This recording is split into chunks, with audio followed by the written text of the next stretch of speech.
All right. All right. We're on. We're on. Hello, everybody. Hello, everybody. How's it going? How's it going? And I need a bigger high from you. Hello, everybody. There we go. That's better. That's better. Ooh. Oh, You felt that one, didn't you? I'm doing flat backflips. I'm excited. Exactly.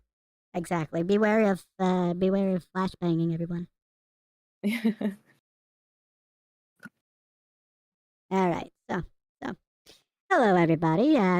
Welcome to This is an interview podcast where I, Him-chan, the host, interviews VTubers big or small. And oh dear, I'm jittering about. Oh, give me a moment. Give me a moment. My tracking is.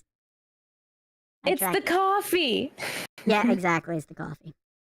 Anyway, let's see. Let me restart. Hello, everyone. Welcome to This is an interview podcast. I am Him, and I interview VTubers big or small on who they are, how they became VTubers, and how VTubing impacted their lives. Here we aim to abide by oral history methodologies to maintain a level of chronology, narrative, and ethics. But we are always open to being everywhere with everything at once, from the chaos that is VTubing. But also note that I am not alone in these interviews. During the interview, you guys, the chat, has a chance to to question the interviewee, providing us either trivial or in-depth insights into the lives of this very fun and complex individual.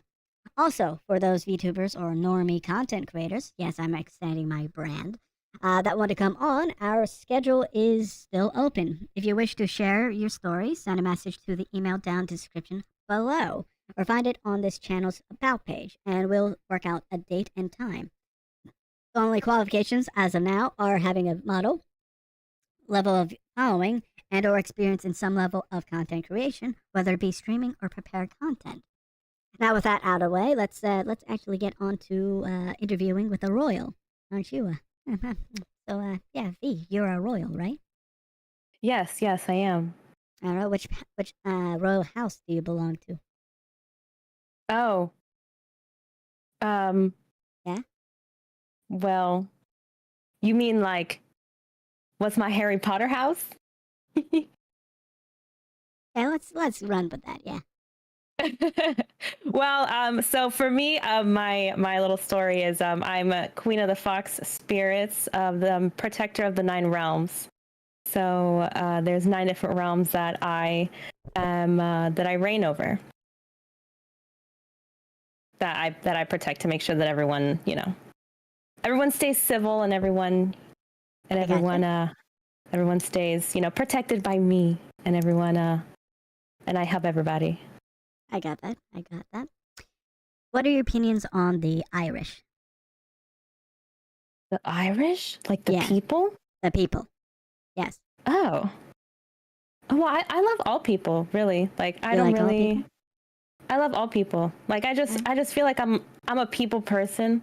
Like if I'm sitting with somebody like IRL, or like even like on camera or on stream or anything, I feel like I can befriend them really quickly. Right. Like I just see a person and I'm just like, oh, you're pretty cool. Like I'll be friends with you. But if you're mean to me, then I'll run away, because I don't know. I got that. I don't take mean very nice. So I'll just be like, oh, you're mean to me? Okay, I'm going to turn around and go the other way. Yeah. But no, I like them. Especially their accents and their food. Oh my gosh, their accents and their food. Yes. Do you confuse an Irish with a Scottish accent? No, I like both. I like both.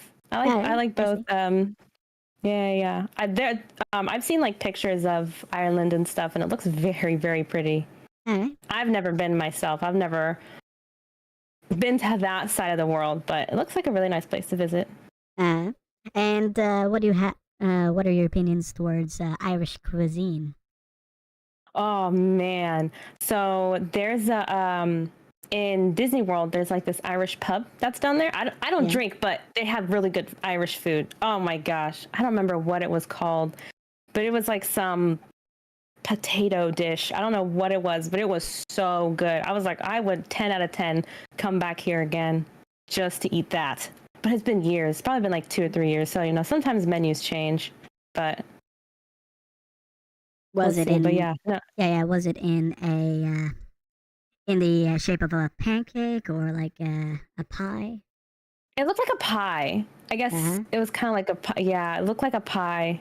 It had like meat and cheese and potatoes, and it was kind of like shaped like a little pie. It was really good though. All right. 10 out of 10. Now, do you know if you recall the type of meat inside that pie? Oh no, I don't. No, you don't remember the meat? I don't remember the meat. All right, I see. I'm gonna guess beef. All right. Maybe. Well, you got yourself a cottage pie right there.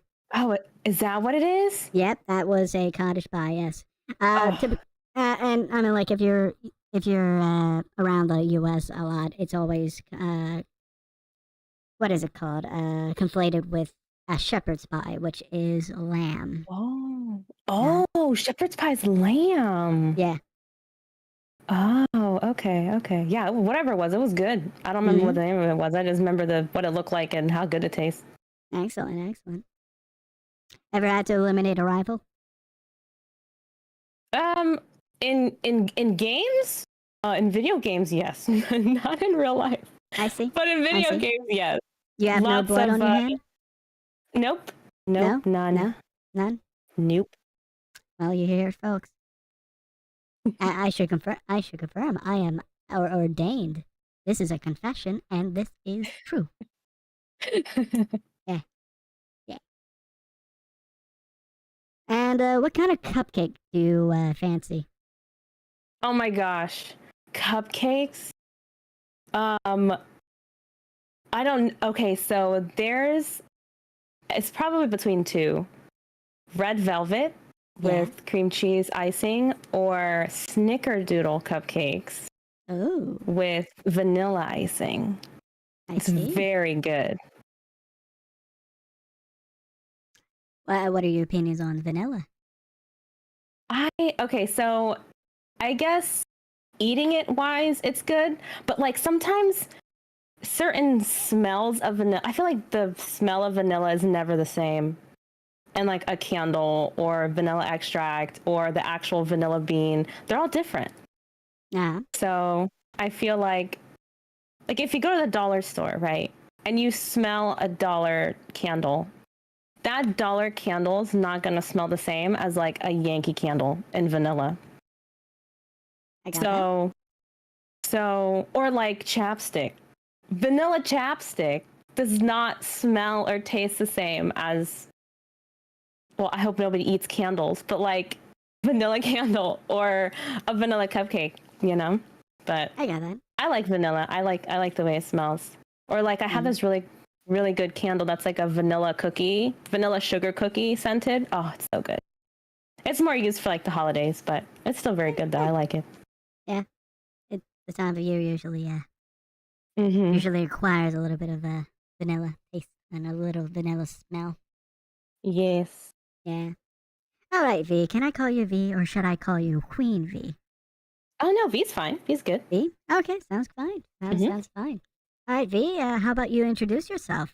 Title, kill count, pronouns, and experience in swimming. All right. Wait, we're going to have to go through those again because I already forgot. Done. Okay. So hello, everybody.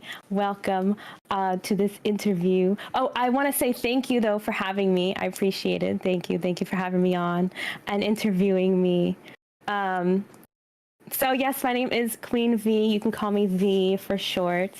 Like I said before, I am Queen of the Fox Spirits, Protector of the Nine Realms. I just transitioned into VTubing a few months ago, so I'm still fairly new, still learning the ropes, you know. Then what was the next question? That would be your kill count. Oh, kill count is 0. Okay. 0. Your title? Title? Oh, wait, we already went through the title. Never mind. Pronouns and experience in swimming. Okay, so my pronouns are she, her. And my experience is swimming. If I would rate it out of 10, I'd probably say like a 9, 8.59. I took swimming lessons when I was younger. So I I mean, if I need to get out of a sticky situation, I can. I'll panic because I'm terrified of the ocean, but I can swim in a pool just fine. But in the ocean, I'm gonna start flailing around like a dead fish. So there's that. I see. But I have experience in swimming. Mm-hmm. Oh yeah. Can you tell us a little bit about yourself and your journey into VTubing? So at first, I was actually an IRL streamer for about a year, almost a year.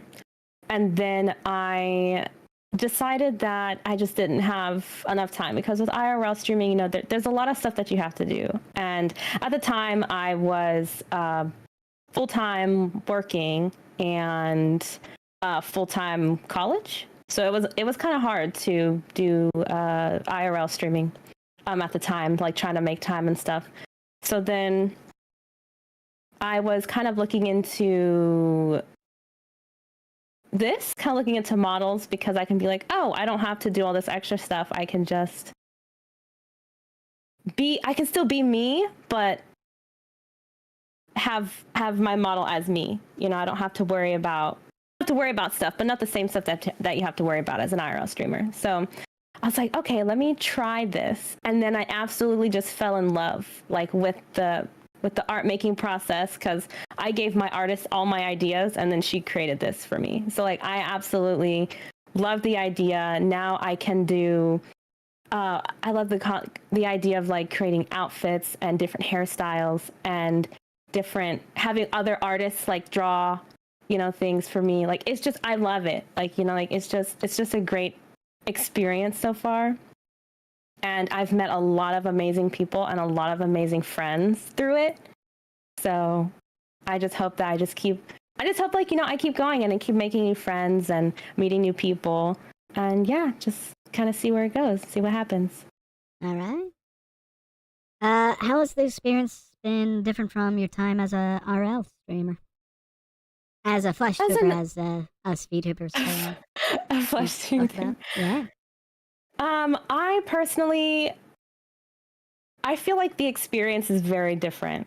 As an IRL streamer, I guess I didn't really make as many friends, I guess. Like, I was nervous to reach out and like branch out and stuff. I didn't really put myself out there.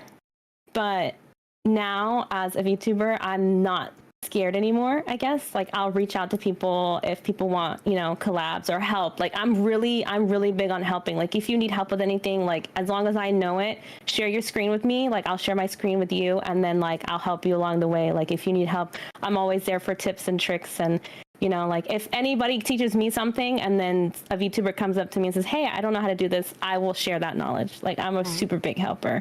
So I feel like it's just helped me open up a lot more, because in real life, I'm super shy, super shy. And I feel like VTubing has kind of helped me branch out and like make more friends that I never thought in a million years that I would actually make more friends. So I was like, dang, it's really helped me like open up my shell a little bit more and like reach out to people that I never really thought that I would be able to reach out to. Mm-hmm. So as I would have as a IRL streamer. I got that. What motivated your change from being a flesh tuber to a VTuber? I wanted to stream more. I absolutely loved streaming. I loved making content and chatting with my community and chatting with my friends on there. Like, it was just, I loved it. Like, it's just, how like when you're passionate about something, you just feel it in your heart that you just love doing it, and you wake up every day and you're like, yes, I'm gonna stream today and I'm gonna see, who's new and who pops in and say hello, or see old friends and see people who are returning. And it just feels good. And like, and I wanted that more. Like, I wanted to stream more, have a more steady schedule, so I can be able to grow that community and grow that group and more friends and, connect with people in that way. So now since I've transitioned fully, well, I'm still in college full time, but now I focus more on the streaming side. Now that I have more of a steady schedule, I can do that more. I can stream more and provide more content for everyone. Mm-hmm. Of course. What do you enjoy I think you did say this, but I'm still going to ask. What do you enjoy most about being a VTuber? Community, people, talking to people, and I like asking, like, chat, like, hey, what do you think about this? What do you think about that? Like last night I was streaming and I was like, oh, should I get a whatchamacallit, a transition? I was like, oh, should I have a cherry blossom transition or should I have a flame transition? You know, like I like to let them choose, or if there's options to choose, like I'll give them options to decide. Because yesterday I was celebrating 100 followers. I was so excited. I was so happy. And then I was celebrating with them and I let them choose what game they wanted to see me play. And like we were just talking and chatting and stuff like that. So like just having that sense of community and meeting people, I feel like is my favorite part. Oh, and giving back. I love giving back. I'm a really big giver. That's just how I am, and in real life as well. Mm-hmm. I got that. What do you mean by in real life? So I'm like, if it's someone's birthday or Christmas or just cause like an occasion, like, oh, if I'm out, well, let's say we're going out with friends to like a mall or the movies. Oh, I'll buy you popcorn. Here, take it. Or, oh, you like that shirt that you saw? Oh, well, here, I'll buy it for you. Like, I'm just that kind of person. Like, I'll get you whatever you need and want. And I will like, if someone comes with me and they're like, oh, I'm so hungry. Don't worry, I got you. Don't worry. I'll pay for your food. Don't worry about it. Like, that's just me. Or like, if, I don't know, like, I don't know. Like, I'm just really big on giving back. Or like giving, like, I've already given to like so many streamers, like on their thrones and stuff, because I know that they need it. Like, I helped someone get a chair that they really wanted, and someone really needed a fan because like they were sweating like whenever they streamed and when they went to sleep. And I was like, I understand that, because it wasn't easy. It took a lot, to get the stuff that I have. It's not easy. So I was like, oh, I understand what's going on, and I understand your struggle. Let me help you. So, and they were really excited about it. So yeah, I helped them get a chair, and then I helped them get the fan I wanted. And it just made me really happy that I could reach out and that I could help them. Mm-hmm. Have you ever streamed with a charity? I have not yet. No, but I would love to. Mm-hmm. What charity would you like to, run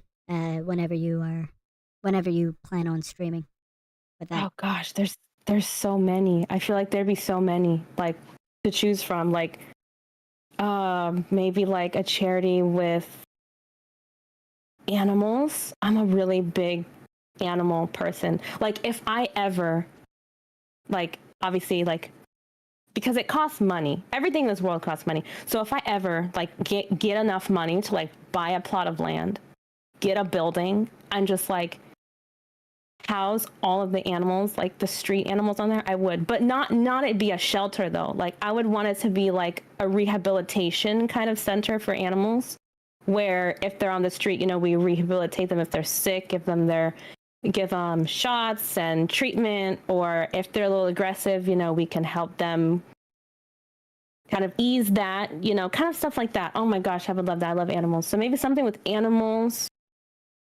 hunger, because I don't like people going hungry. Man, I don't know. There's so many. There's like, and I know that there's so many more charities out there, but my brain is like not thinking of any. We don't have to go into the nitty gritty specifics and such. But the names and designations of these variety of charities. But we got it. Yeah. Mm-hmm. Where does that generosity stem from? I think it was probably from my grandparents. Mm-hmm. I was raised more so from my grandparents, and my grandma is literally the same person. she'll give up her house. Like if someone needed a home, she'll be like, here's my home, take it, I don't need it, kind of thing. So I'm pretty sure, yeah, that it stems from my grandparents. I gotcha. So you mentioned a lot of you mentioned that you have a lot of interests and hobbies from like drawing, games, traveling, and cosplay. How do these hobbies influence your content as a VTuber? So since I do love art and drawing, I love to see other people's art. Like for me, drawing, there's a lot of talented people out there, let me tell you. I can't look from like my head and like draw it on a piece of paper. I have to look at like a screen and then I can transfer it to a piece of paper. But like other people who just get it out of their heads, I'm like, you are so talented. I wish I could do what you're doing, because it is some of the stuff that I see, like some of the artists that post stuff, especially the people who made art for me. Oh my gosh. I'm like, you guys are phenomenal. And it's just, I see that and that just inspires me to like, especially looking at art, it just inspires me to keep going with more art, like for me and my model. Like I've bought so many things, like profile pictures and PNGs and different expressions, because I'm just like, I love looking at that art and I love appreciating other people's art, because I know it takes a lot of time to do that kind of stuff. And gaming, I don't know, like I just feel like when I'm gaming, I'm myself. I'm myself. Like I panic, and especially in scary games. If I'm playing like a super, I don't know, like for example, like Power Wash Simulator. Oh my gosh, if I'm in that game, I'm not even talking. Like I'm so focused, like hyper focused on that game. So I guess it just depends, because like if I'm playing something like spooky, scary, or something that has a storyline, and you guys are talking to me, I'm gonna talk. You know, like I like to talk. If you guys get me started on talking, then you know, I'll talk. But like, again, I'm still kind of shy, so like I don't want to like interrupt people when they're talking, or like I try to make sure that I go through everyone's comments in the chat to make sure that everyone's given a fair chance. So but yeah, video games, and then what was the next one? I forgot. Traveling, cosplay. Oh, traveling. Okay. So yeah, I love to travel. There's so many places on my bucket list that I would absolutely love to go to. My best friend lives in the UK, so I hope to visit her one day over there, and then keep making my way over there, because I absolutely love Japan. I love anything Asian culture, and I love it. And Japan is like my dream, and then South Korea is like my dream. So like I'm actually learning Korean right now, so then whenever I do visit, I can at least understand a little bit and like, you know, hold a conversation with people, you know, so I can at least go in there with some kind of understanding, so I'm not going in there blind. But like and then when I come back and I can show you guys like really cool pictures on like Instagram or something, I can like share, because I just got back from a trip from Puerto Rico, and like I shared all my stuff on Instagram, my Instagram story. So just sharing, you know, with you guys, and you know, and then I can come back and like talk all about it and stuff. Because when I came back from Puerto Rico, I did like a whole little intro stream and talking about what we did and stuff like that, because I was only there for a week. So and then cosplaying, so there's so many things I want to cosplay as. If I could, honestly, I would cosplay as my model. 10 out of 10.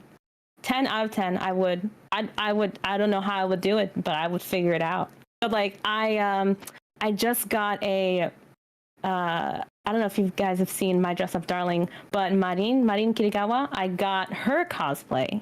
And the next convention that I go to, I'm going to cosplay as her, and I'm really excited because I love her and I love the anime. So I don't know, it just inspired, like the outfits, I guess, inspire me, because it makes me think of different ways that I can get outfits for me. And I'm just like, oh wait, this could look cute with this, or that could look cute with that. So I guess it just kind of inspires me with outfits and like different different accessories and stuff like that. So. Got that. Mm-hmm. Are there any specific experiences or moments related to your hobbies that you shared with your community during streams? Oh, like cosplay, like when I go to conventions and stuff. Yeah. Yeah. I've shared a few, like where I've the most recent one that I went to was MomoCon, and I met a few voice actors there. And then I went to another one. Oh my gosh, I can't remember the name of it. And I'm drawing a blank the name, but I was talking about also about all the commission. I love looking at commission art. Like, that's my favorite part of convention, is looking at other people's art and seeing what they create, whether it be mugs, stickers, posters, drawings, t-shirts, whatever it is. Like, I will help them because I know that they put their blood, sweat, and tears into that work. So, and it's authentic things. Like, you're not going to find that in like a Target or a Walmart, you know, like it's just specific to that. So if you don't get it there, then you're probably not going to find it anywhere else. So it's like, dang, like this stuff is once in a lifetime, like special stuff. So it's like, dang, I'm going to get it before I don't ever see it again. So I'll talk about like some of the things that I've seen at like conventions, or I really like meeting voice actors. And so I'll talk about, you know, who I met and how they were. Like when I met Alex Lee, he's the voice actor for the English voice actor for Zenitsu and Demon Slayer.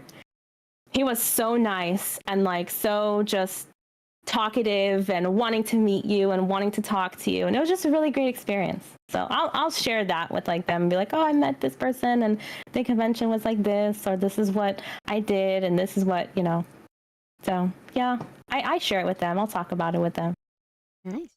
Have you ever planned on streaming into a convention, or taking a stream on convention or a convention tour?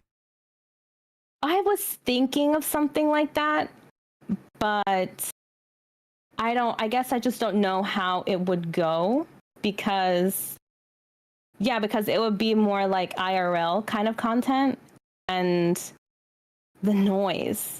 It's very loud. You're right. I just realized it's very, very loud at conventions, with the overhead person talking and then with the amount of people that are there.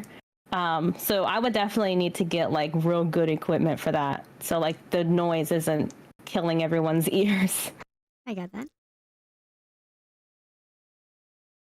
How do you balance exploring? Let me restate that.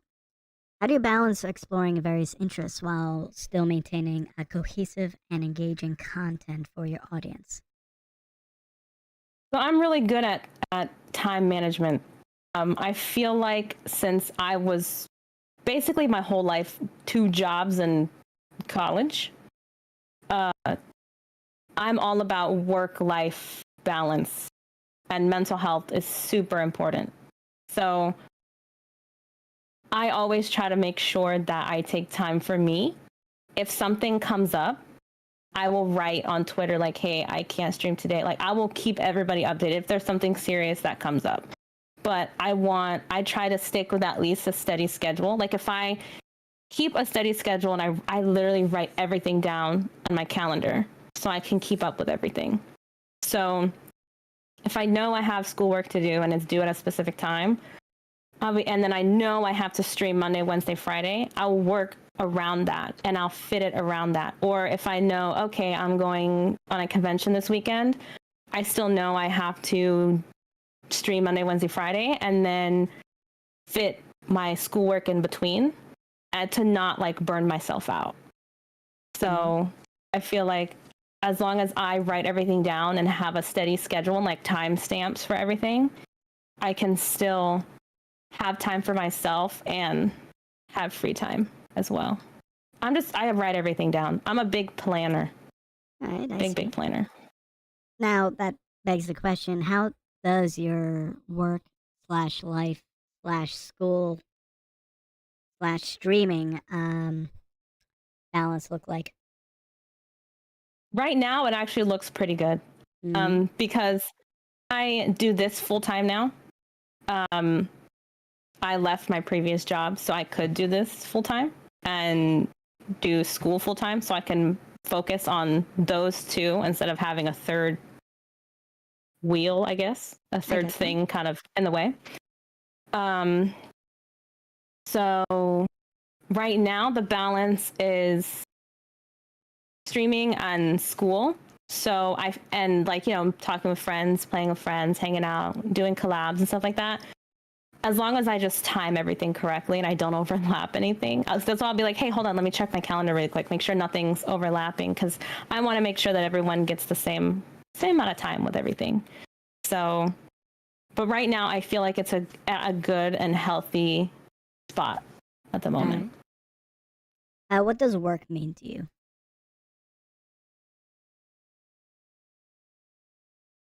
To me, I guess that's tough, because to me,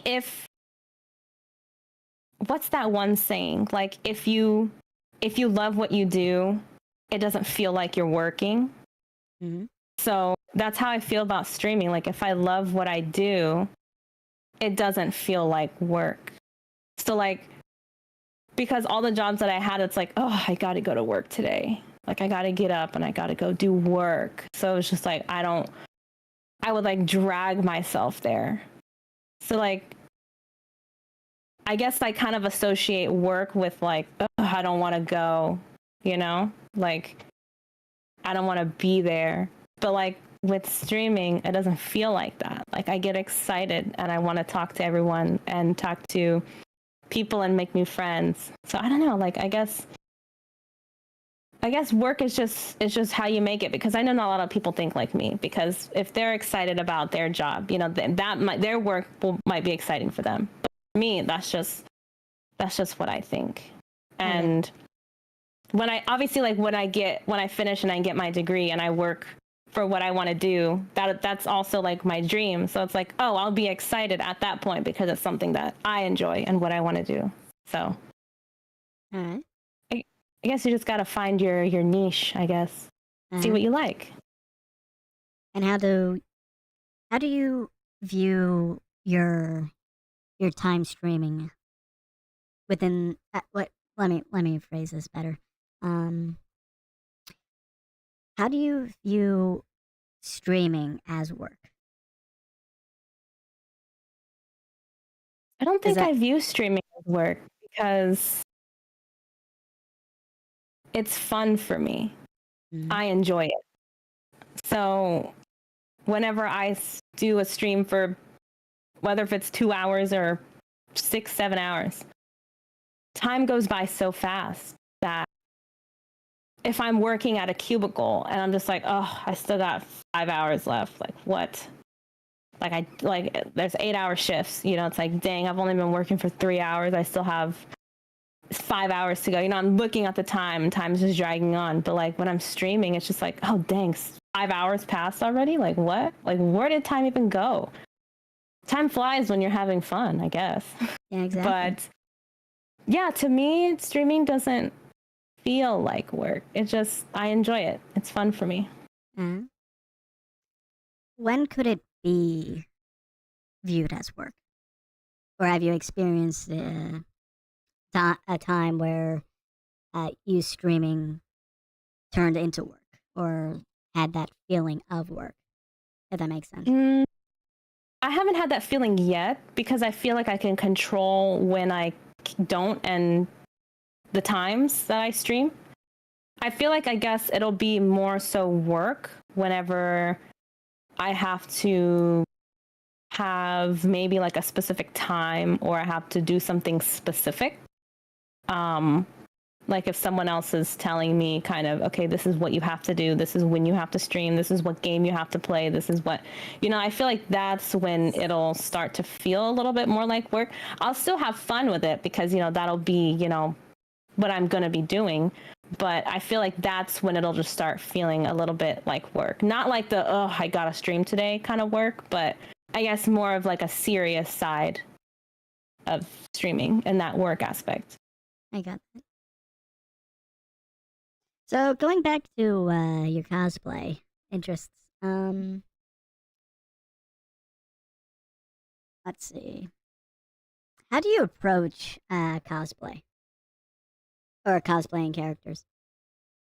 Oh gosh, I get so nervous. Like sometimes I can't even speak to them. Like they're really nice. All of them are so nice. They'll be like, "Oh, can I take a picture with you?" And I'll be like, "Yeah, sure." Or they'll be so into character that, because I remember there was one time where I took a picture with the Mandalorian, and in his hands he had voice lines where he pressed on his fingers and certain voice lines would come out. And I was like, "Oh, hey, can I take a picture with you?" And he was just like, I think one of the voice lines was like, "Yeah, sure, like come on in" or something. But it was in like the Mandalorian voice, and I was like, "Oh my gosh, this is legit." And then I took a picture. I was nervous, of course, and I was like, "Oh, okay, let's take a picture." And then, but sometimes I'm too afraid to approach cosplayers. The last convention that I went to, one of my friends was also scared, and she approached someone that she really liked, and we were like pushing her to do it, and then I'm like, okay, I know that I can't do it, but because we were in a group of, I don't even know, like six. So like my other friends were like, "No, you got to do it. You got to say." But I forgot what her cosplay was, but she was like in an all white outfit, and her wings were like ginormous, and she was absolutely gorgeous. And I was just like, dang, you took the time out of your day to make this. Oh, it's just amazing. Or like I'll say like, "Oh, love your cosplay," you know. But approaching them, I get kind of nervous sometimes. I got that. So I'll love on them from afar. Mm-hmm. And how do you approach cosplaying yourself? I normally, I guess it just depends on what I want to be. And I guess, yeah, who I want to be. Because I would do it based on the anime characters that I like. But I feel like it's also hard to find a anime character with like the same features that I have. So, but I know that anybody can cosplay as anybody as they want to. I've seen a lot of, because whenever I met the English voice actor for Tengen Uzui from Demon Slayer, there was a girl who dressed up as Tengen, and her cosplay was spot on. And I was like, dang, I could do that. You know, like when I see other cosplayers do things that I'm just like, oh, I never thought I could do that. I'm like, dang, that gives me ideas. Like I could do that too. Or like if I see if I'm playing a game, like if I'm playing League or something, I love Kaisa. I'm like, oh my gosh, I could just cosplay as Kaisa. And then I'll go on Google really quick and I'll look to see like, you know, outfits if they have cosplay things for that. So I guess it just depends on like what I like and I guess who looks more similar to me, I guess, in a way. I got that.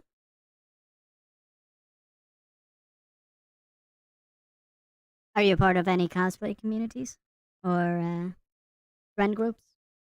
No, I kind of just go with the flow and kind of do what I want. Sometimes I cosplay, sometimes I don't, depending on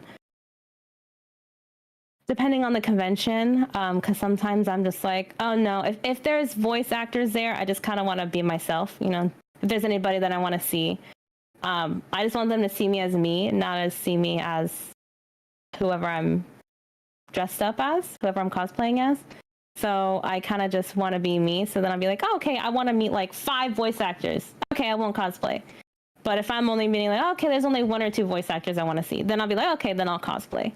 So there's some where I'm just like not cosplaying and then just in a little cute little outfit, or I'm cosplaying the full time. I got that.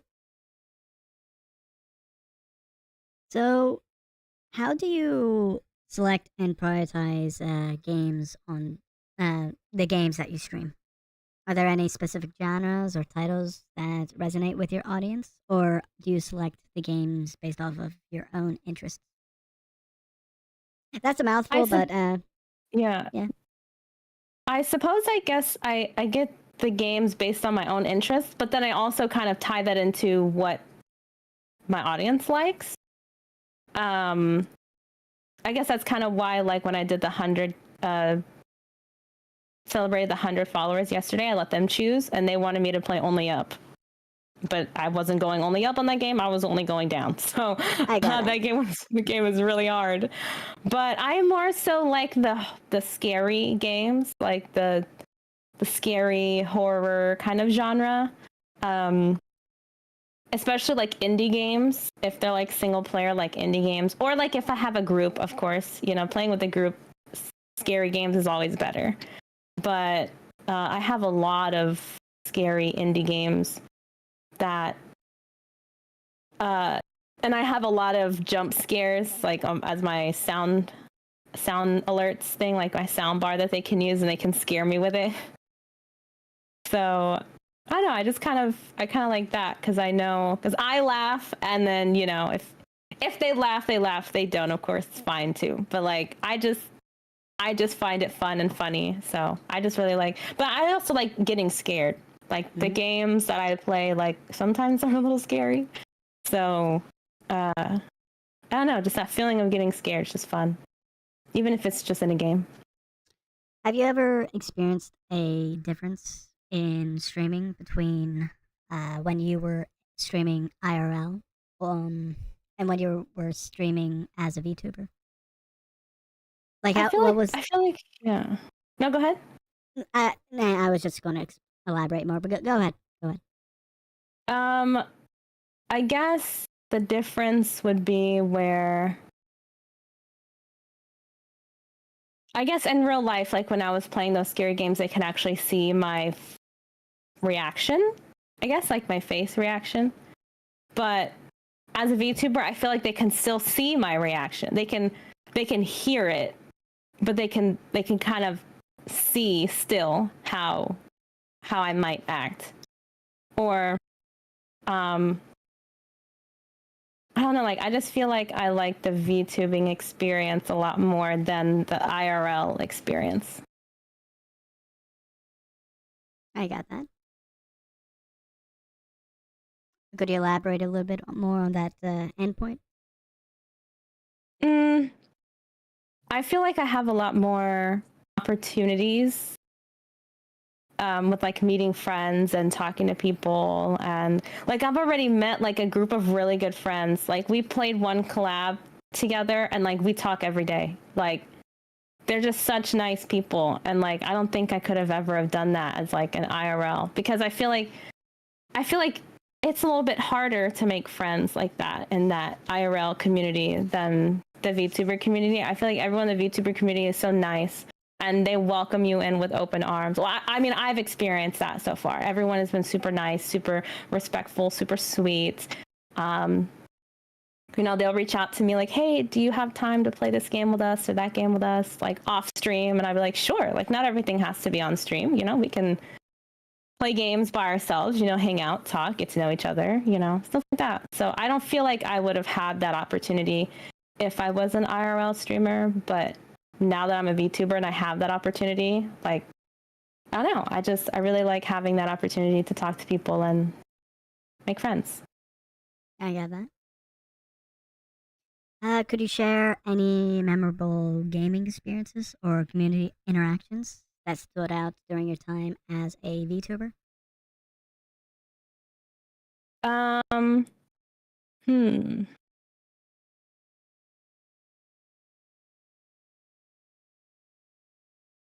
There's probably quite a few, because I feel like whenever someone subscribed to me for the first time, I literally like freaked out on the stream.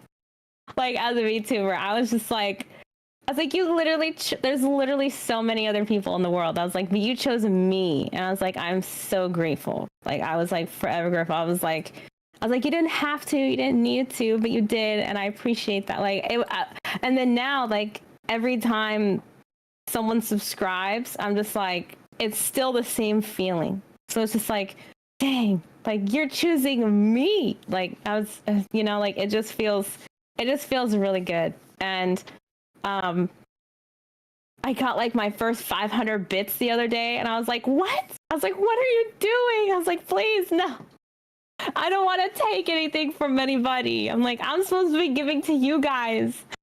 But I was just like, it's just little moments like that, or like funny moments in the chat, like whenever they scare me in games, or when I least expect it. Like I'll be playing like the other day I was playing Pico Park. Nothing scary. It was just your little cats and you're doing little obstacle courses.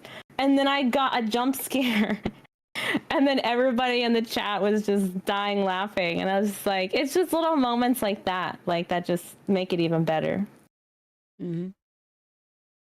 I got that. Have you ever encountered any harassment? No, thankfully not yet. Mm-hmm. Thankfully not yet. I don't know how I would handle that. But as my time as IRL and now, I have been lucky enough not to experience that. I got that. Have you ever seen harassment during any streams that you watch? Actually, that begs the question. Do you watch any other streamers? Oh, I have a whole list. Yeah, I watch a whole bunch of other streamers. Of course, everybody knows who Iron Mouse is. Love Iron Mouse. I watch Iron Mouse, Zentreya, Rikami, this other VTuber called Kato Gray.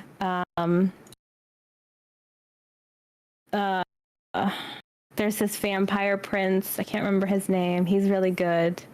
I love watching him. There's a lot. I have a whole giant list of people that I watch.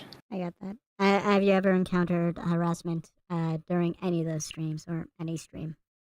Thankfully, no. Yeah. I haven't. Everybody, mainly in the chats, have been really nice. Like when I write in their chats, they already know me and recognize my name. So then they'll all welcome me and like they'll be like, "Hi V, how are you?" And then I write to them back. Like so far, all the streams that I've been in, everyone's been super sweet and super nice. Thankfully. I assume you want to have that sort of community fostered in your chat. Oh, of course. I don't tolerate that. I don't tolerate bullying, harassment, anything that falls out of those lines and in those lines. I do not. You will be banned. I don't tolerate that. I want everyone to be nice and respectful with each other because at the end of the day, we're all people and we're all humans and we just need to respect and love one another. So if anybody's being mean to me or being mean to anybody in the chat, bye. I'll tell one of my moderators to ban you. I don't deal with that. That might sound mean and that might sound rude, but at the end of the day, like I want everybody to be nice and respectful to every single person that comes in and out of that chat, even if they're lurking or if they're not even typing or, because if no one writes in the chat and they say something that could be offensive and someone's lurking, it could be offensive to them. And like, I don't want anybody to feel uncomfortable or feel, any type of way when they're in the stream. I kind of want it to be a getaway for people. Like if someone's having a bad day and they just want 2 hours to themselves or whatever, however long the stream is, I want that to be their comfort spot. So I want everyone to just be nice and have fun, even if it's just for a little bit. I get that. And how do you view harassment? I hate it. I wish it didn't exist. Like, I just don't feel like anybody deserves that. I don't feel like it's fair. And I don't know why anybody would think that's okay to do, honestly. I really don't think why people think that, oh yeah, I'm just going to choose violence today. It's like, who thinks like that? I don't know. I just don't. I don't like it. And I don't tolerate it. Violence is a choice, after all. Yeah.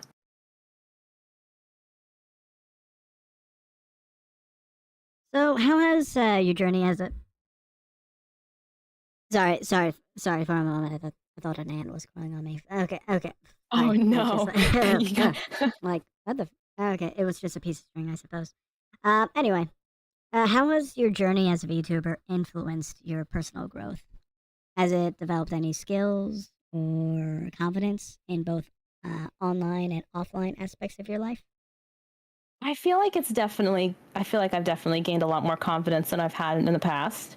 Um, Especially with on the online aspect, it's helped me gain confidence to reach out to people, to make myself more available. As in back then, I was just sticking with my friend group and that was it. But because I was nervous, I was scared to reach out because I guess rejection. I guess everyone's scared of rejection, Uh-huh.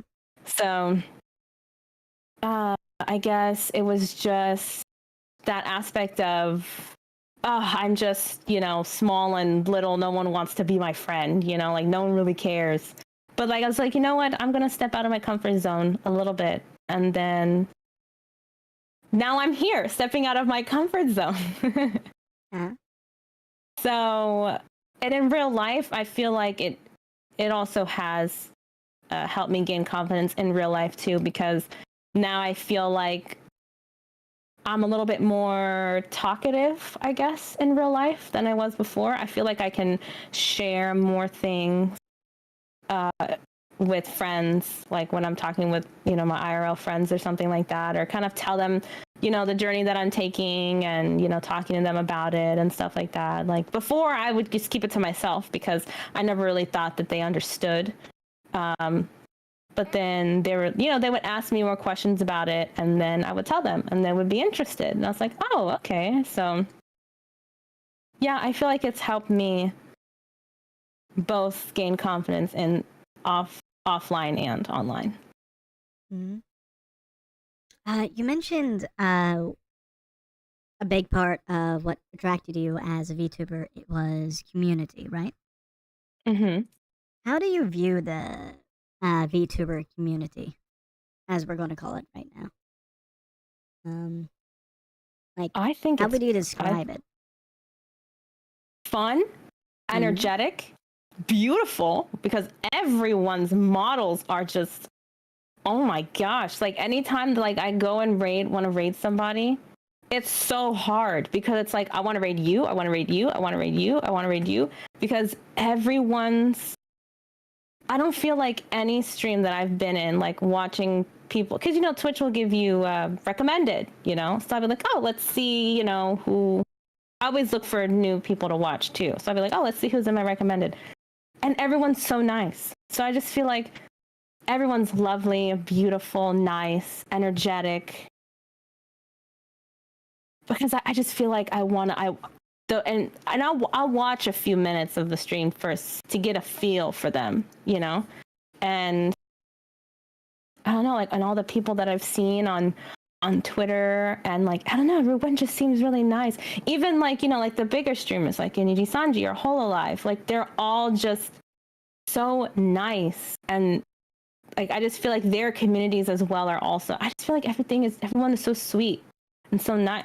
Well, what I've experienced, I mean, I'm sure other people have experienced different things, but I just feel like overall for me, the VTuber community has been great. I got that. Have there been any surprising or unexpected outcomes or opportunities that have actually I should just rephrase this. What opportunities did VTubing give you in contrast to your time as a IRL streamer? Collabing opportunities. As an IRL streamer, I don't think I had any collabing things. I feel like there wasn't really many Discords to talk and reach out to people. It's like, hey, you want to do a collab stream? It wasn't really like that. It was if they're your friends, then that's kind of it. But as in the VTubing community, it's just, hey, you want to collab? Sure. All right, cool. You post whatever you want. If someone's posting in the Discord, oh, we have some space. If anybody wants to join, just, click here or whatever, or send me your information. Cool. I'll join. They're more open and they want to reach out and they want to make friends and they want to, do stuff like that. So I feel like definitely collabing is a big thing, and like making new friends, and that is a big thing that I didn't have before that I'm able to do now. Mm-hmm. And how was the collabing experience? Oh, I love it. I absolutely love it. It's so much fun. I feel like sometimes it can be a little chaotic because there's a lot of new people, you don't know them, so you're getting to know them, feeling the water, stuff like that. But at the end of the day, like, it's fun. Like, it's a great experience. You're laughing, you're smiling, you're, having chaos, causing chaos. Because the biggest collab that I did was an Among Us stream. And we were all playing Among Us. And what was it, like 12, 13 of us all in a Discord, and we were all playing Among Us, and it was just so much fun. Like, we were all just, we didn't even, like, I didn't see them as VTubers, though. I just saw them as people, just people to hang out with and people to talk with. And like half the time I even forgot, like, because not all of us were streaming it. It was just a handful. So sometimes I forgot that we were streaming it. So, because it was just fun. So it's just, so far the experience for me has just been really, really good. Mm-hmm. Has there ever been like any difficulties streaming with people or collabing with people? Either on like the tech side or scheduling side of things? Scheduling can be a little hard, yes, because of time zones. Because, every single person, more than likely, every single person is going to be in a different time zone than you. So we just try to make it work where if you can join, then you can. If you can't, then we can always reschedule because of your time zone, or if you have something going on, because personal life still does take importance. So that's, I guess, the only kind of issue that I went through, is like just trying to find a time to make sure that works with everybody. Because it can work for me, but it might not work for everybody else who's joining in the collab. So we just have to kind of find a time and date that kind of works for everybody. But in the end, it always works out. If there's a tech issue, we kind of, get on the call a little bit beforehand and kind of figure it out. Like, there was a collab that I did, and we were playing Dead by Daylight, and I didn't even know that VTube Studio had this option where you can like go online and you can add their models to your screen. And I was like, oh, that's an awesome feature.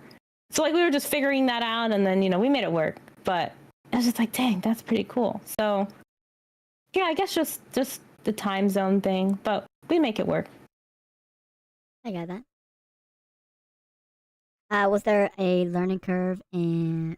Actually, I forgot to ask this a while ago, but was there a learning curve in learning how to VTube?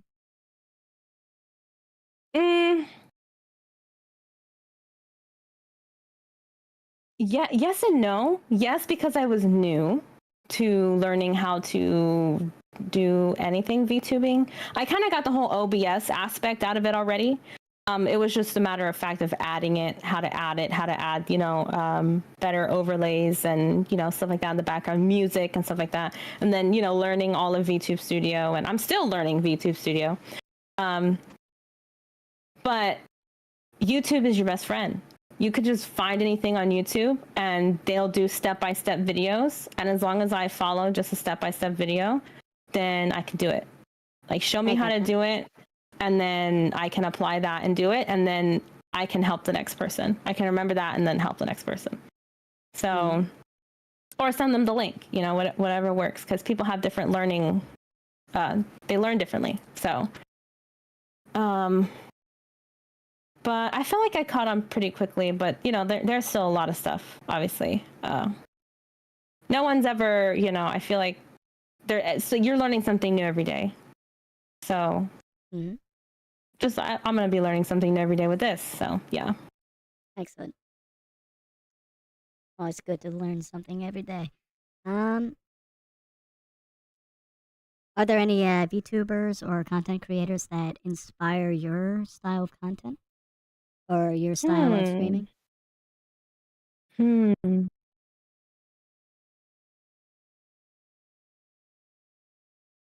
I guess. Uh,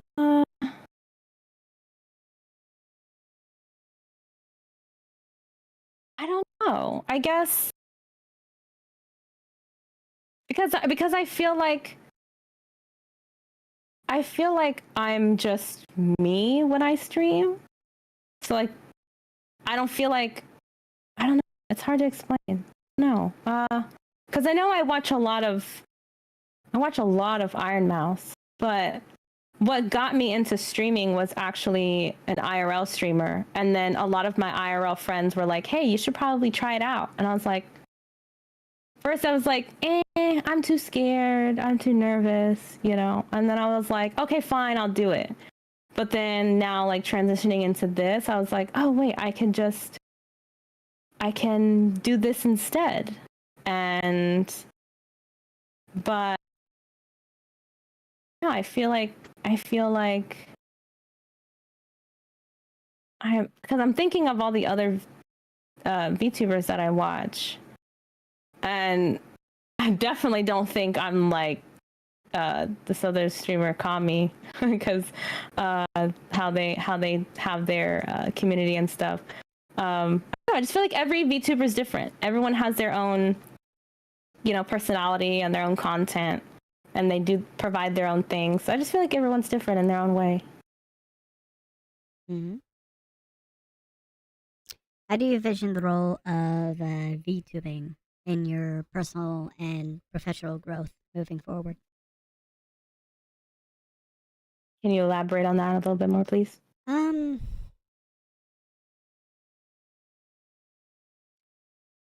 I think a shorter question would be like, how does VTubing affect both your online and offline person?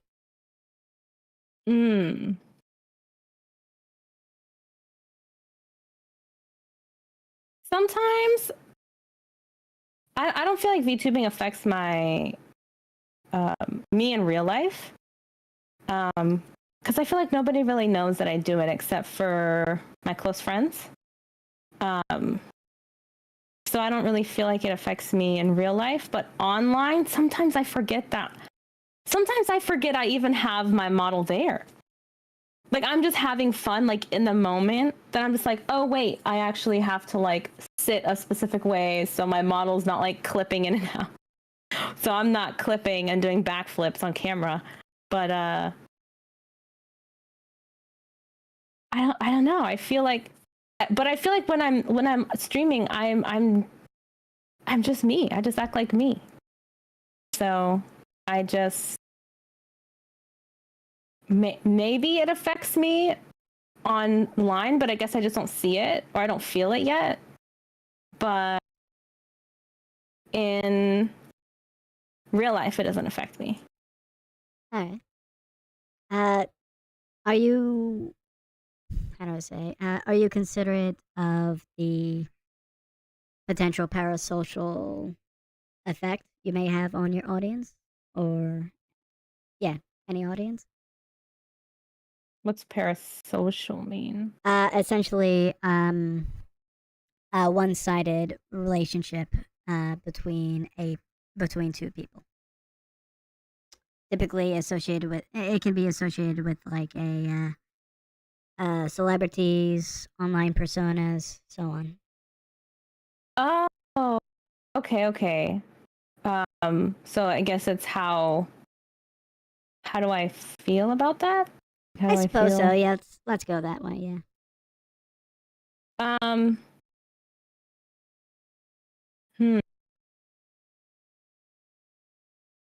That's a very good question. I guess I never really thought of that.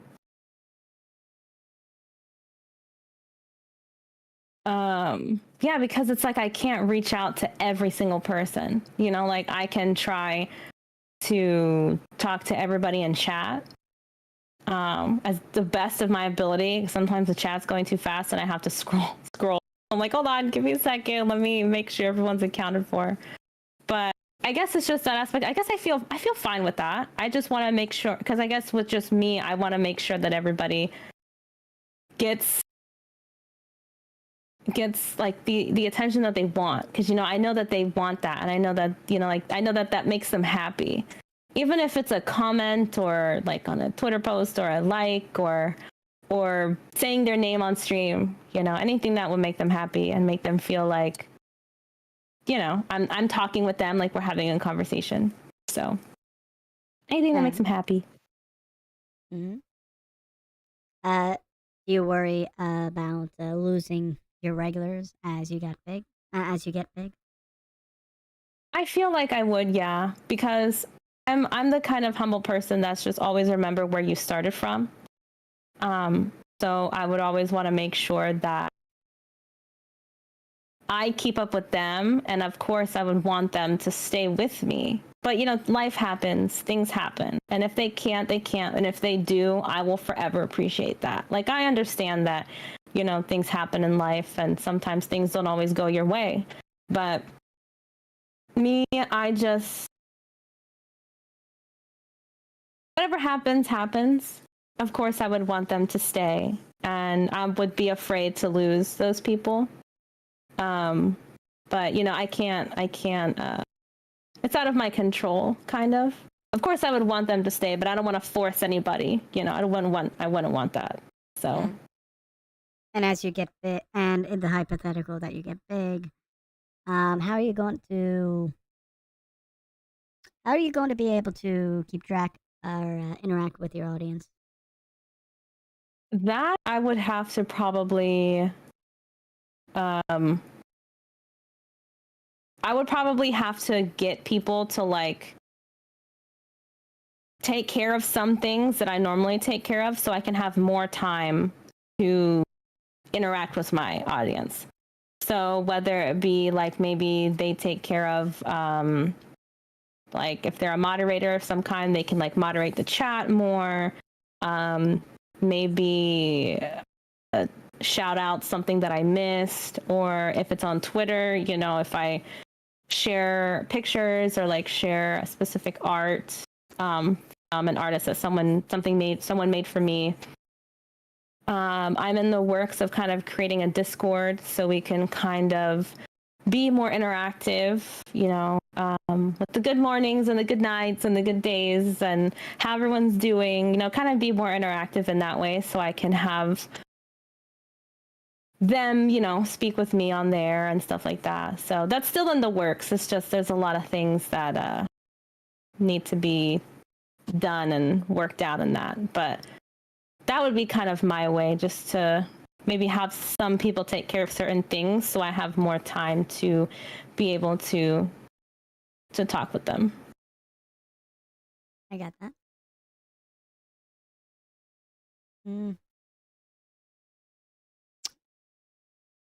Let's see.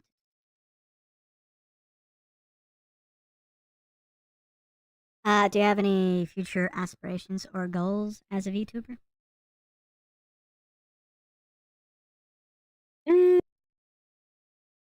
I guess my goals are just to keep moving on up if I can, if that's my opportunity, then that's my opportunity. If it's not, then it's not, like I do this because I love it, and I enjoy it, and I do it for, the people who are in my community now. And if, my goal is to, if I get there, I get there. If it doesn't happen, then it's okay too, because I just do it because I love to, and I find enjoyment in it. So I got that.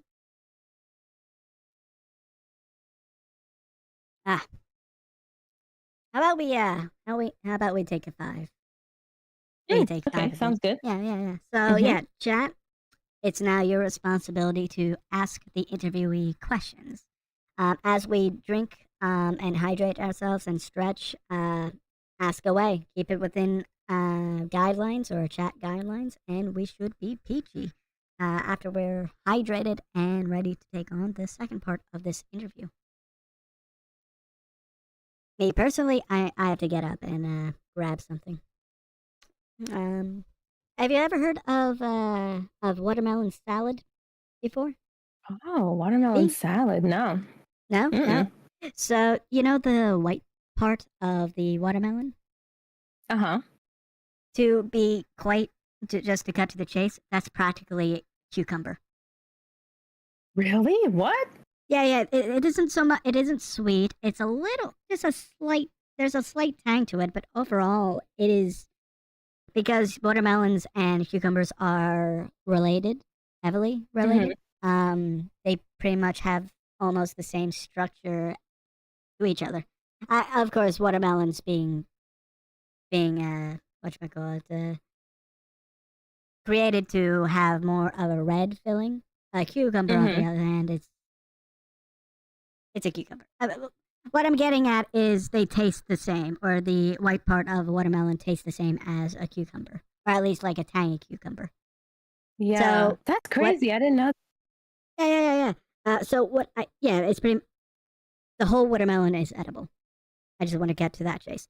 But what I did was after I cut off the red part of the watermelon and store that, I cut the white part of the watermelon, chopped that up into like cubes, and poured olive oil, balsamic vinegar and some Italian seasoning, and made it into a salad. That sounds very good. Yeah. I do recall seeing like some like recipes where balsamic vinegar was used as like a watermelon glaze or like a cooked watermelon glaze. So I feel like that wouldn't be too much of a stretch. Anyway, that's a little tidbit of what I did this morning. So I'm gonna go. I'm gonna get some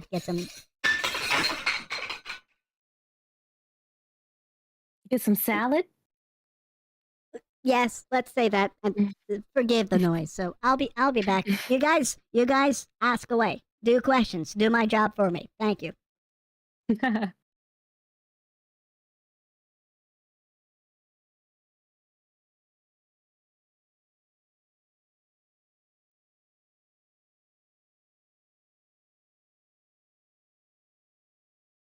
I'm also kind of reading back in the chat to see if there was any questions.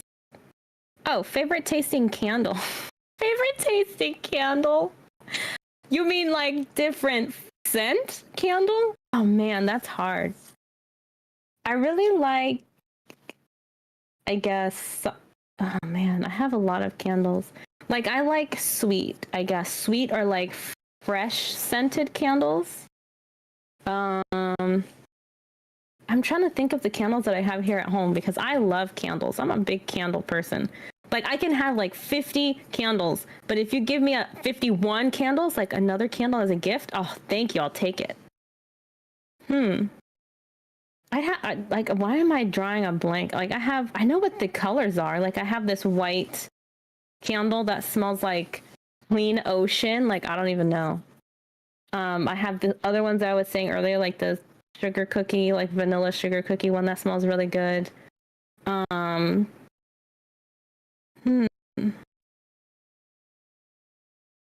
There's a blue one. Oh, it's like tiki something to tiki Tahiti to Tafiti something like that. It was a blue candle and it smelled island tiki island something. Island breeze maybe. Something like that.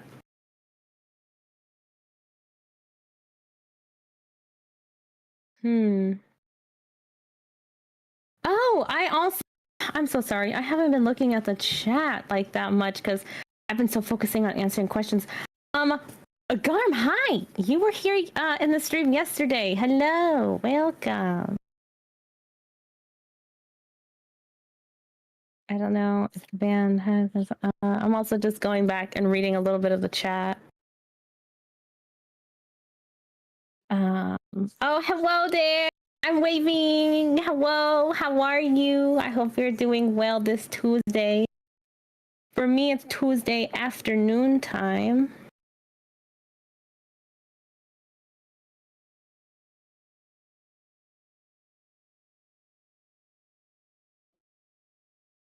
All right. All right. Yeah, woo. All right. So I'm back. Welcome back. Yeah, I had to freshen up a little bit. My eyes are Oh, that's drying. good. My eyes are drying.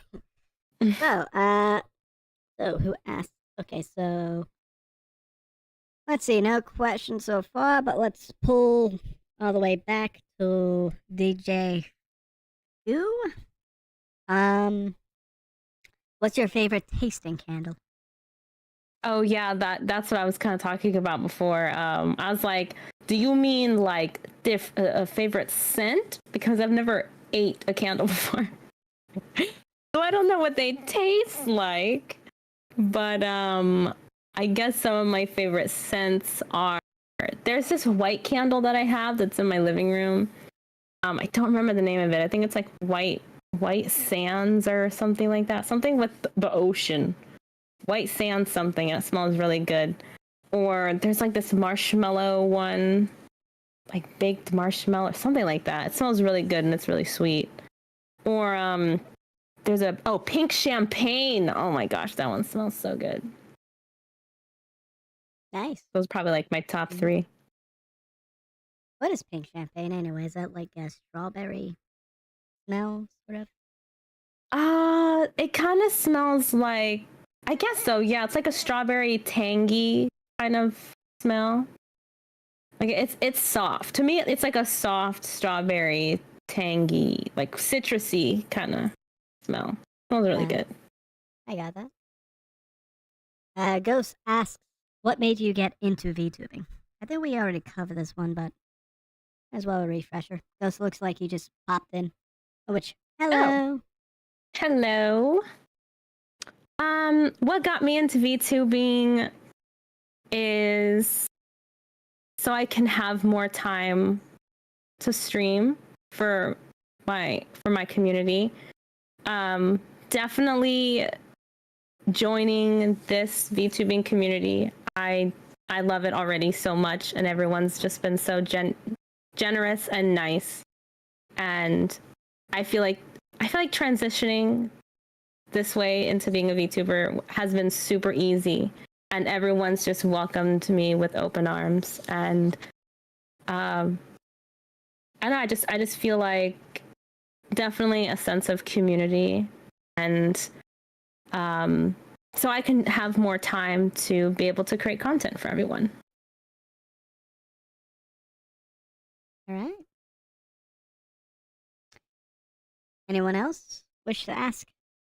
Go ahead, ask away. Really, hit this fox. Come on. Slap the fox. Squish the fox. Okay, again from Ghost. Nice to meet y'all. Have you ever done any collabs? If so, what did you think of them? I think again we asked this, but let's go. So I have done a Dead by Daylight collab, Uno collab, Among Us collab, and a little bit of Jackbox. It was with the same people, but we did Uno and Jackbox in the same collab. I absolutely loved it. The more the merrier. Like when you're playing with friends, and I mean, I consider them as friends, but when you're playing with those people, and you know, when you're collabing and you're making friends. So like, I've had just really great experiences with it, and there are people that I talk to almost on a daily basis. So now it's like and we play games off stream too. It doesn't always have to be on stream. So like, it's really good that like we have that sense of like connection, that we don't only have to like collab. We can also talk and hang out and do stuff off stream. Mm-hmm. So I love them though. I love doing collabs, and they're really, really fun.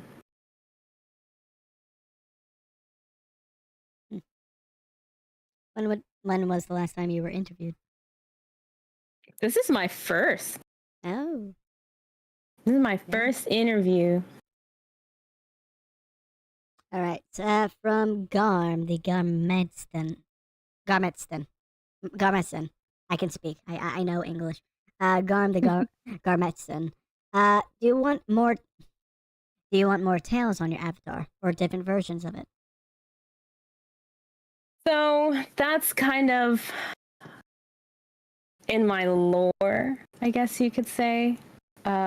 I have a whole story. I just haven't really posted or talked about my lore a lot yet because it's kind of being finalized, and there might be a few tweaks here and there that I need to make. Because I just want to make sure, like, I don't take from anyone else. You know, I want it to be authentic. So there's a lot of research that I have to do that I want to make sure that I'm not taking anybody else's. But I do want more because I normally foxes, if they're kitsunes, they have 9 tails. So that's kind of where I get the 9 realms from. Since I'm in this realm, this is my form now in this realm. So every realm that I'm in, I have a different form, a different color, a different tail color, a different outfit. And the staff that I'm having someone create for me currently has 9 orbs, and each orb is a different color, and that color is that realm. So, and then whenever I use that orb into my staff, I'm in that realm, and that's what color I am, and that's what realm I am in that specific time. So my true form has 9 tails, but whenever I go into that realm, I'm 1 tail, and that color and that specific realm.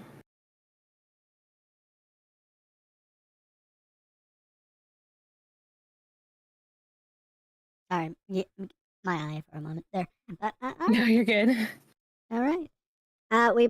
We're going to continue on with the interview. We might pick up another question here or there at the end, but let's get back on the ball. The ball. You like balls? I don't know. Like I played soccer for a little bit, and the amount of times that I've had the soccer balls thrown on my face, it's not fun. I see. I'm a little scared. The balls on your face was very uncomfortable. Gotcha. It was very scary. Very scary. Gotcha.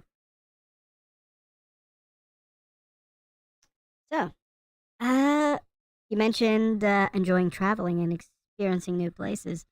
Have you ever actually? Don't know if this question applies or can be actually like. Let's run with it anyway.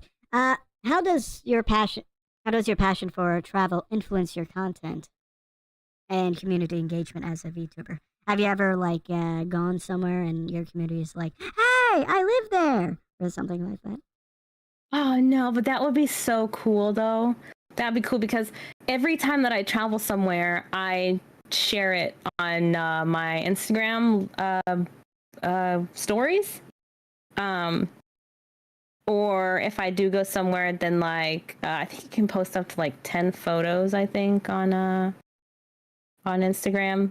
So like I'll just post it on there, but like I've never been to a place where it's like, oh, like I'm from there. But that would be cool though, because I'd be like, oh my gosh, tell me like cool places to visit, or do you know any good food places? I'm a big foodie. Like I love trying different foods. So it's like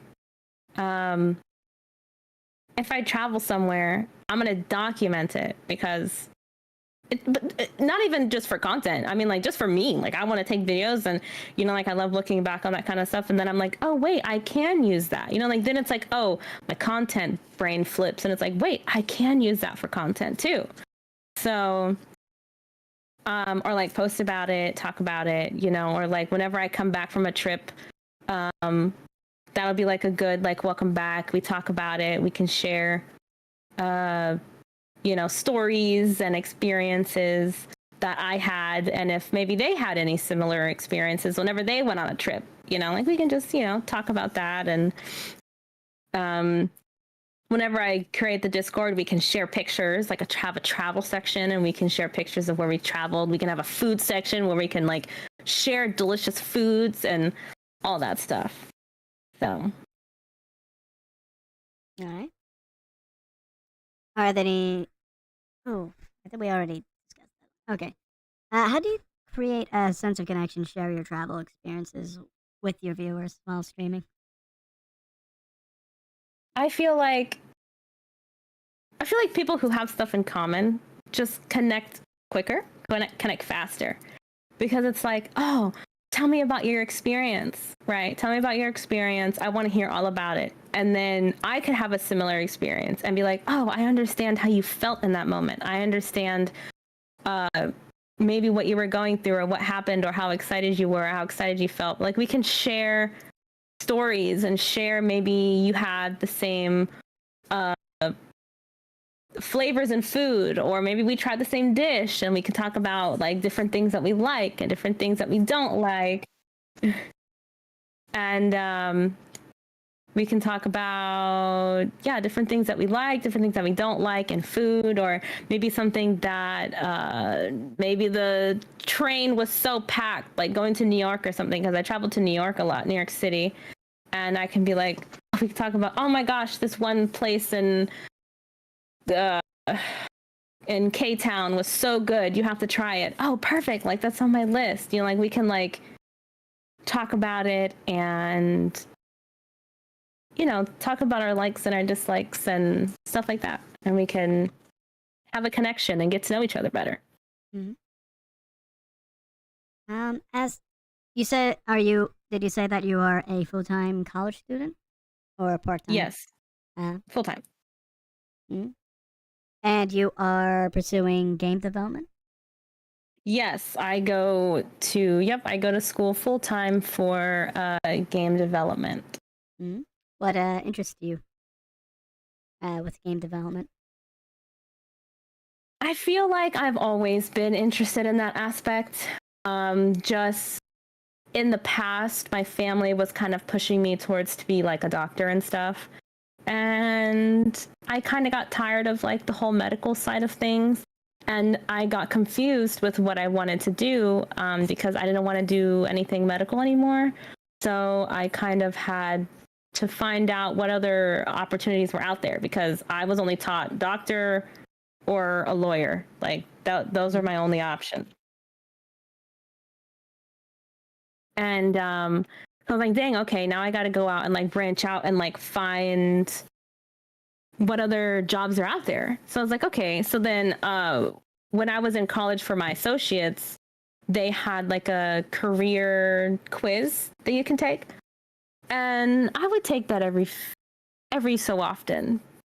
And then it kept on saying like IT, technology, computers. I was like, nah, this test ain't right, you know, because I was still thinking and focusing on like the medical side of things. I was even wanting to be like an astrophysicist because I love anything that has to do with space.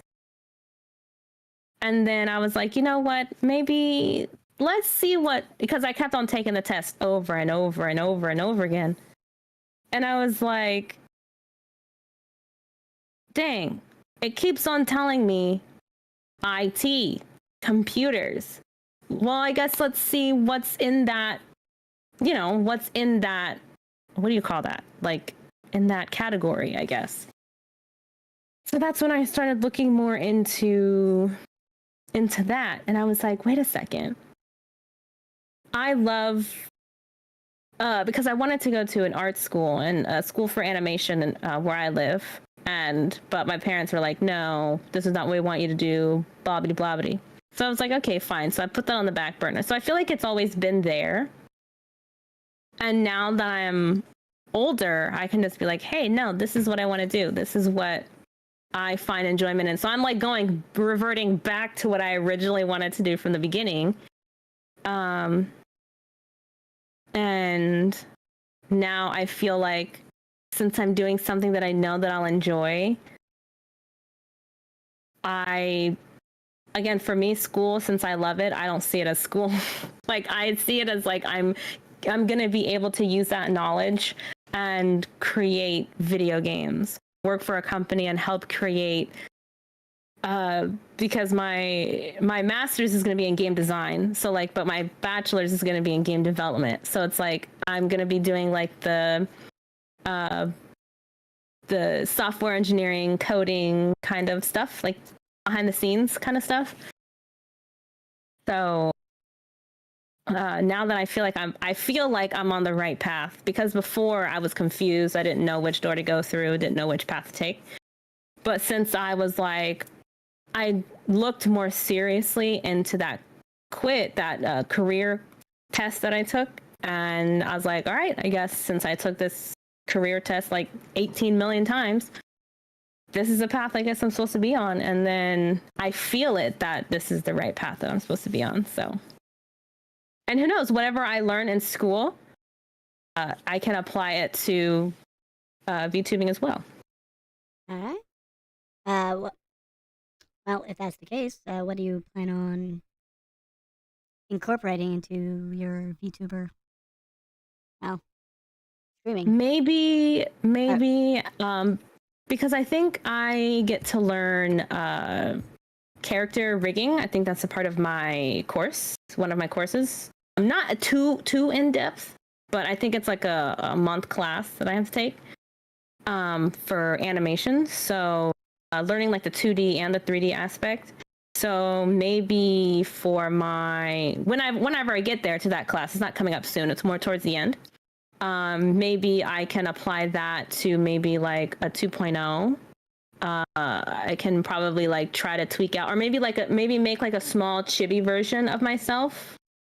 Something smaller, kind of rigging that to kind of start somewhere small, just as a chibi little version of me. Kind of just things like that, or like maybe learning how to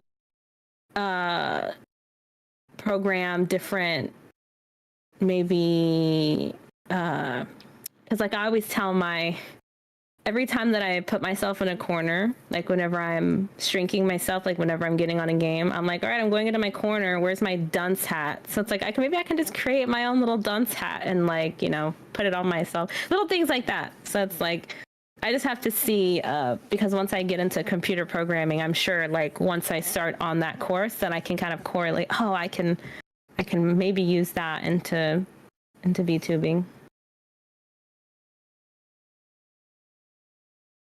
What part of you said you're going into software development, or what part of game development are you? Yeah, into? like the software engineering, kind of like the coding behind the scenes, working on bugs, creating things. Yeah. What attracted you to that side of game development? I'm more of like a behind the scenes kind of person. I can do stuff on computers all day. Just sit me in front of a computer, let me code, let me do my work, then that's it. I'm done. Like I feel like I can work on that stuff. I feel like that stuff just comes naturally to me. Like give me a computer, tell me what to do, show me what to do, and I can do it. And I feel like I've always been wanting to do behind the scenes kind of work. But for video games, I always thought it was like, all right, you have to do animation. You have to do, create characters and all this stuff. But it's like, no, there's different jobs. There's different things that you can do that create a game. And there's different branches of,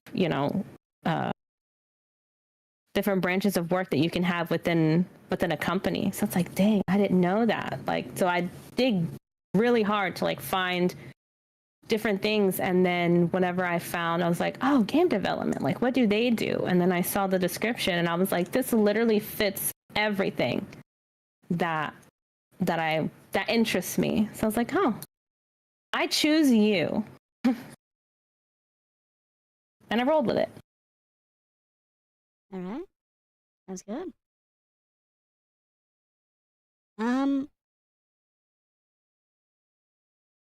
Which programming languages or software tools are you familiar with? None at the moment. But when I get into computer programming, I think it's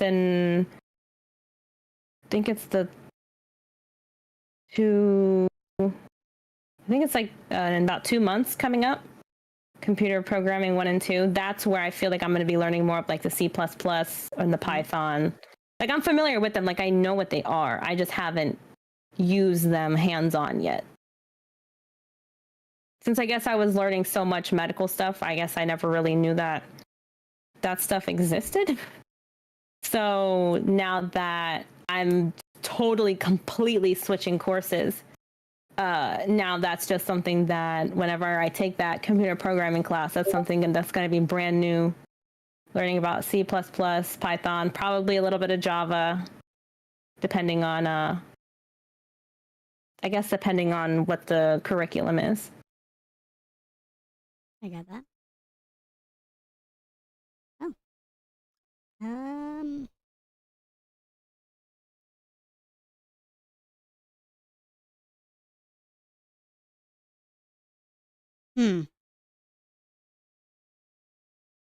Are there any game developers or specific games that have influenced your approach to game development?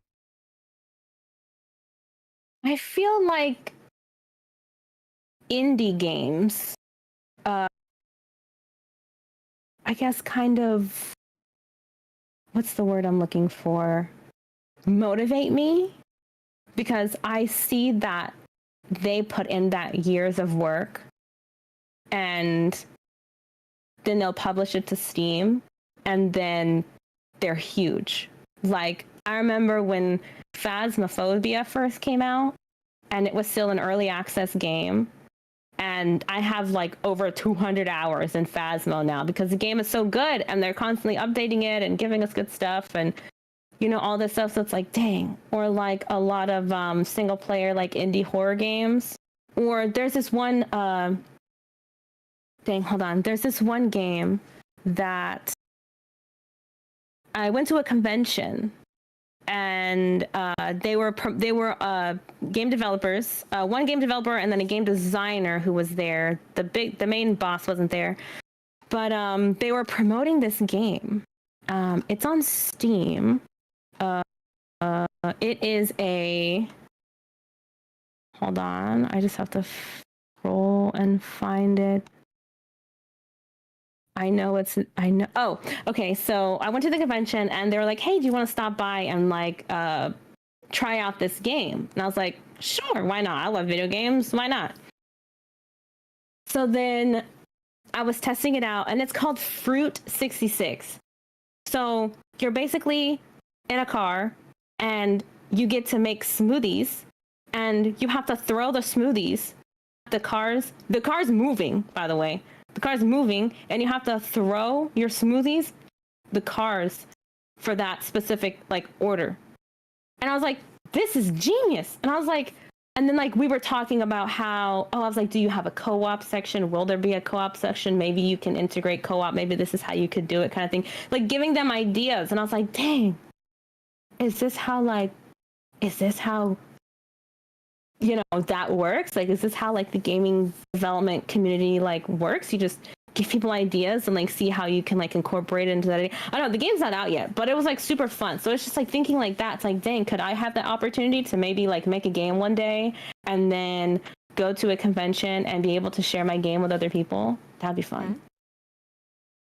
Is that the kind of game that you'd like to help develop, or are you leaning into like the more or indie scene? I don't know. I guess both, because I really like the horror aspect, but then I really like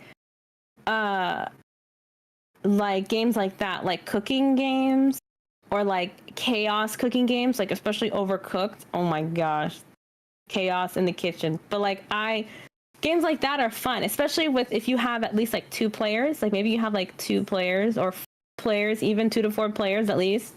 Like, it'll be even more chaotic throwing fruit smoothies at people's cars.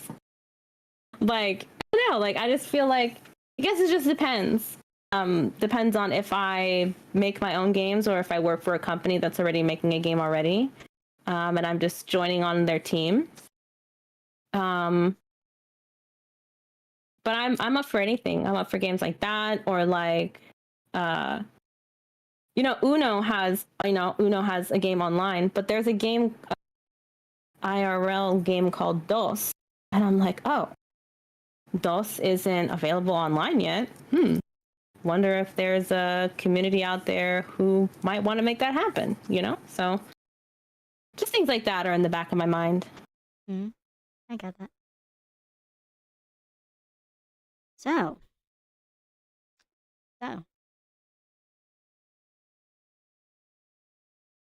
Are there any specific projects, collaborations, or milestones you're excited to be in as a VTuber in the future? Oh, in the future? And it could be either near or far future. Like, are there any people that I wish I could collab with? I think so. Let's go for that. Yeah. Let's add that to a goal.